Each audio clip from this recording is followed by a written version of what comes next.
Call him OG movie review కథలో ఏముందంటే 1970 నుండి 90ల మధ్య కాలంలో జరిగే ఈ కథలో Ojas Gambheera alias OG Pawan Kalyan Japan నుంచి భారతదేశానికి వచ్చి సత్యాలాల్ అలియాస్ సత్యదాదా ప్రకాష్ రాజ్ ప్రాణాలు కాపాడతాడు. ఈ పరిచయం బొంబాయిలోని మాఫియా ప్రపంచానికి తలుపులు తెరుస్తుంది. సత్యదాదా ఓజీ సహకారంతో పోర్ట్ నిర్మించి అండర్వరల్డ్లో తన ప్రభావాన్ని పెంచుకుంటాడు. తర్వాత కొన్ని కారణాల వల్ల ఓజీ బొంబాయి విడిచి నాసిక్లో కొత్త జీవితం మొదలుపెడతాడు. ఇంతలో సత్యదాదా స్నేహితుడు మిరాజ్ కర్ తేజ్ సప్రూ తో పాటు అతని కొడుకులు జిమ్మీ సుదేవ్ నాయర్ ఓమీ ఇమ్రాన్ హష్మీ బొంబాయిని స్వాధీనం చేసుకోవడానికి ప్రయత్నిస్తారు. ఓమీ దారుణ దాడులు చేసి సత్యదాదా పోర్టును ఆక్రమిస్తాడు. ఇద్దరు కొడుకుల్ని కోల్పోయిన దాదాకు మళ్లీ ఓజీ అవసరం వస్తుంది. ఎందుకు ఓజీ బొంబాయిని వదిలి వెళ్లాడు? సత్యదాదాకు దూరం ఎందుకు అయ్యాడు? ఓమీ కంటైనర్లో ఉన్న రహస్యమేమిటి? అర్జున్ దాస్ ఎందుకు ఓజీని చంపాలని అనుకున్నాడు అనే మిస్టరీలు క్లైమాక్స్ వరకు కొనసాగుతాయి.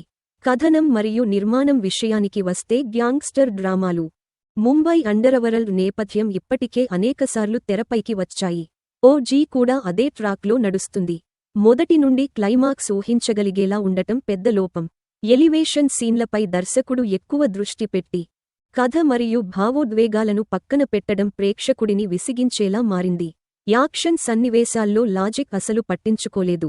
బుల్లెట్లను కత్తితో ఆపడం, రక్తంతో మంట ఆర్పడం వంటి సన్నివేశాలు కొంతమందికి హాస్యాస్పదంగానూ అనిపిస్తాయి. మొదటి భాగంలో కొన్ని ఎలివేషన్ సీన్లు ఫ్యాన్స్కి నచ్చినా రెండో భాగం పూర్తిగా రొటీన్గా సాగుతుంది. ఫ్యామిలీ ఎమోషన్ సీన్లు బలహీనంగా అనిపిస్తాయి.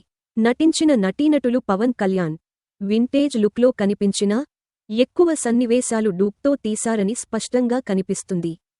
కొత్తగా చేసే అవకాశం లేకపోయినా ఫ్యాన్స్ ఆశించిన విధంగా చూపించారు. ఇమ్రాన్ హష్మీ ఓమీ విలన్ పాత్రలో బాగానే న్యాయం చేశాడు. ప్రకాష్ రాజ్ సత్యదాదా తనదైన నటనతో ప్రభావం చూపాడు.